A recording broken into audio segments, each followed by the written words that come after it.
What is going on today, YouTube? Today, I want to talk to you about the downfalls of day trading and what you need to know before you get started. If you're new to my channel, I make investing videos, teaching you guys about stock market and investing in general. If you like this kind of content, like what I talk about today, leave a like on the video, subscribe to my channel, and comment below if you got any questions or suggestions for videos. To get right into it, day trading. If you don't know what it is, you're pretty much looking at charts, you're looking at patterns. All day long, you're trying to get in at a good price on a stock or ETF, and you're trying to buy it at a low price to eventually sell it at a higher price. The time you hold this stock or ETF can fluctuate drastically depending on what you want to do.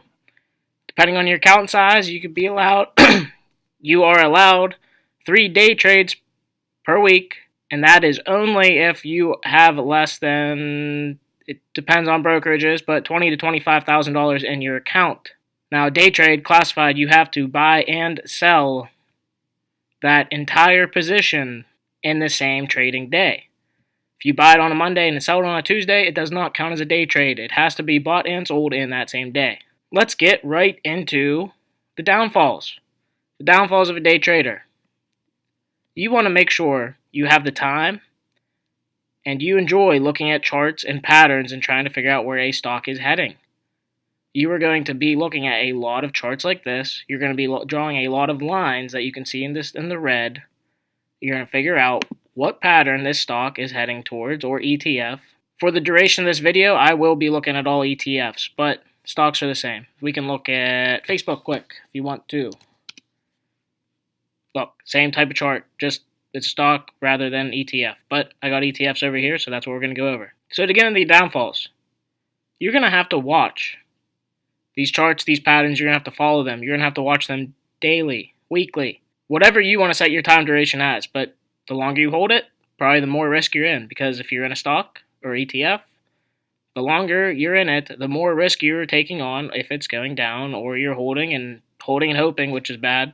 But that's for different videos. To me, for this video's purposes, the downfalls of day trading, you're looking at this stuff every day. You're trying to figure out, and if there is anyone out there that tells you they know exactly where a stock is heading, you might as well just stop watching them now, because no trader out there knows where a stock is heading for sure, 100%. It's all about risk-reward calculation. They're calculating their risk, they're calculating their reward, they want to get in on an uptrend. For instance, DGAS, since I have it up right now, this stock is on a downtrend. It would not be smart for a day trader or a swing trader or any kind of trader to get in a position on a downtrend. You don't try to want to catch the bottom. You're going to wait till this has positive momentum, has an upward swing, and then that is where most traders try to go in and get a position. Yes, it is on the oversold side. Swing my face over here for a little bit. This ETF is for sure oversold, which is a good sign. But guess what? It was oversold the whole way back here.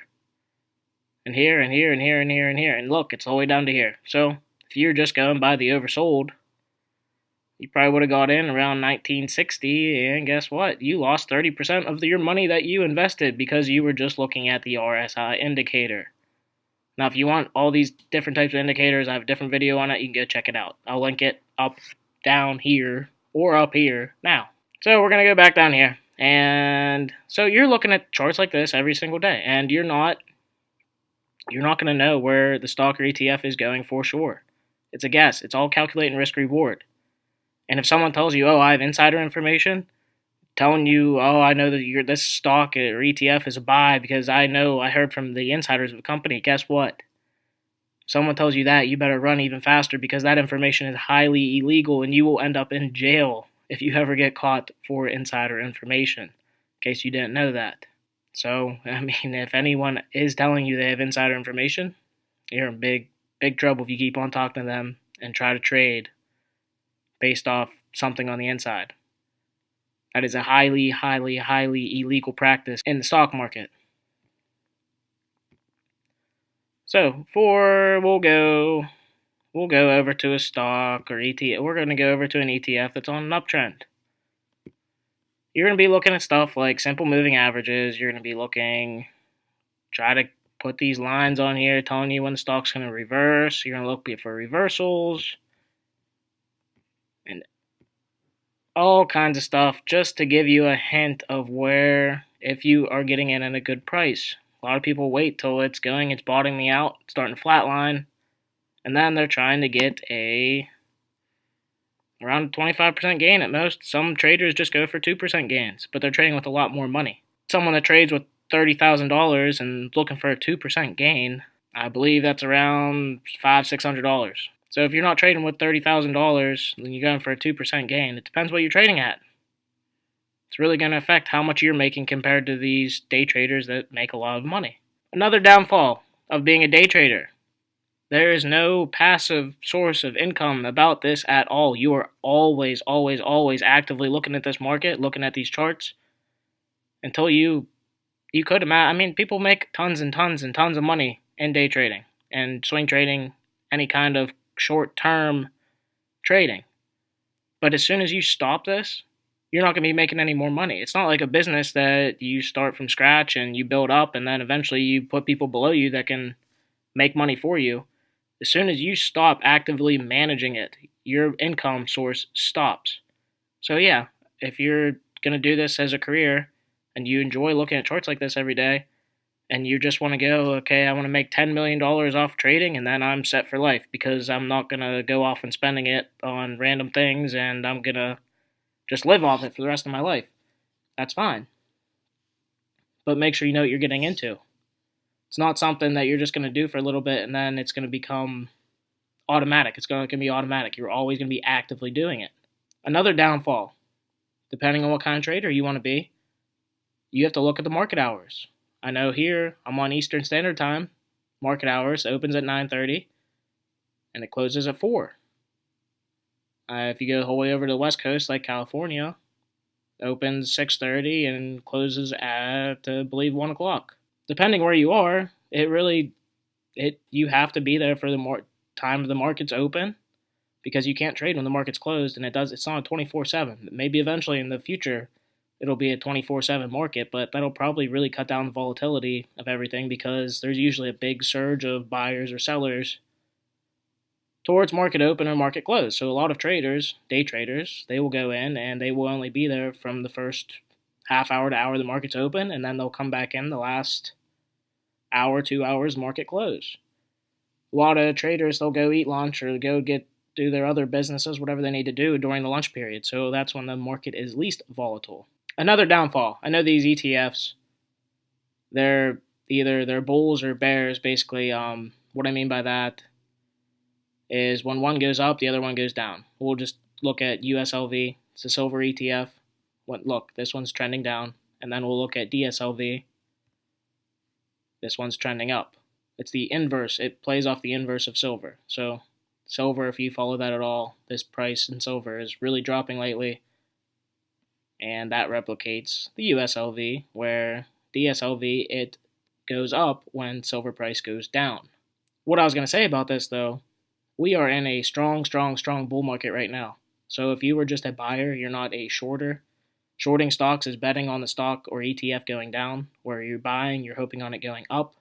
We're in a bull market right now. You could pretty much buy anything. It's been increasing in value over the last 6 years. I mean, the last market crash was in 2008. This is 2018 now, and since 2008, when it pretty much bottomed out, 2008, 2012, that's when the stocks were falling down, and now here in 2018, it's been going up ever since that date range. So depending on the market, depending on the volatility, that's what you're betting on. You're betting on these things to go up or down, buying or shorting. If you're a trader and you're only proficient in buying stocks, you're going to be in big trouble when a bear market comes around. You're either going to have to learn, adapt, and learn how to short these stocks or ETFs, or you're not going to know how to make money because nothing's going up. If nothing's going up, how are you going to make money? Another downfall of trading is you have to pay taxes. You're going to have to pay capital gains taxes when the year comes to a close. And that's not something everyone thinks about, but if they're making $200 a day, okay, you're making around $1,000 a week, 50-some thousand dollars a year, because there are some days when the market's closed. I forget how many actual weekdays the market closes, but you have to look at it. You have to look at that. Take that in consideration if you're looking to make around $200 a day. So we'll say you make $50,000 a year. If you make $50,000 a year off trading, you fall into that tax bracket. Whatever tax bracket you fall into, that's the taxes you have to pay at the end of the year. So that's just something else to watch for. You realize you have to pay taxes on this. It's not just like tax-free income that you are getting. Every time you make a trade, you're not getting all of that trade. You are for right now, but when you have to pay taxes at the end of the year, you are not getting all of that money that you made during the entire year. But yes, I know, depending what state or if you live in a different country, it could be a different circumstance, and that's all relative to the area you live in currently when you are trading. And anyone out there, I'm not saying you can't make money off this. There's tons and tons of people that make money off this. Just realize what you're getting into. And if you are planning on making a living doing this, realize those gains you're making every day, you're going to have to take out. Unless you have another source of income or something else you can live off of, you can't just keep on piling and piling and piling on what your profits are. You still have to either have a lump sum of money that you're living off of at the time you're trading for your food, house, anything you do spend day to day, or you're going to have to take out your profits, which is just part of it. It's part of it. But I hope this cleared some things up so you don't look at day trading and you think, oh, okay, I'm going to jump right into it. It seems perfect. It seems like a great way to make money, which it is. It is for some. People make tons and tons of money off this. But just before you go and make that leap, I want to warn you and tell you and educate you about what the downfalls are. Because any day trader out there trying to sell courses or trading tips, anything of that nature, usually don't tell you about the downside of it. So that's a downside. That's my opinion. Feel free to comment below if you can think of anything else or anything maybe that I screwed up on. You completely disagree, like, hey, no, you don't have to pay taxes. What? Hey, yeah, I'll be glad to hear what you got to say. But if you like the kind of videos, leave a like on the video, subscribe to my channel, and comment below if you want to say anything, talk about anything. And I will see you next time.